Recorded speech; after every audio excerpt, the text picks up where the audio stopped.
तहरीक इंसाफ के एक और साबिक रुकन कौमी असम्बली और साबिक रुकन पंजाब असम्बली ने पार्टी को खैराबाद कह दिया। पीटीआई के साबिक रुकन कौमी असम्बली डॉक्टर हैदर अली ने सिंध हाउस इस्लामाबाद में पीपी रहनुमा फैसल करीम कुंडी के साथ प्रेस कॉन्फ्रेंस की। डॉक्टर हैदर अली ने पीटीआई छोड़ने का ऐलान किया और साथ ही पीपल्स पार्टी में शमूलियत का भी ऐलान किया। डॉक्टर हैदर अली 2018 के इलेक्शन में NA2 सवात 1 से पीटीआई के टिकट पर मुंतखब हुए थे। इस मौके पर फैसल करीम कुंडी ने डॉक्टर हैदर अली को खुशामदीद कहते हुए कहा कि अगर आप आसिफ जरदारी के इंटरव्यू देखें तो इनका खुलासा ये था कि इमरान खान सियासी रहनुमा नहीं, वो खिलाड़ी हैं, इनसे मुज़ाकरात नहीं हो सकते। उन्होंने कहा था कि पीटीआई अपने वजन से खुद करेगी।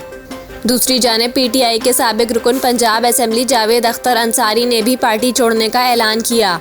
मुल्तान में प्रेस कॉन्फ्रेंस करते हुए जावेद अख्तर ने कहा कि 9 मई के वाक़यात की भरपूर मजम्मत करते हैं। हम पर कोई दबाव नहीं, बस 9 मई के वाक़यात से बहुत तकलीफ हुई।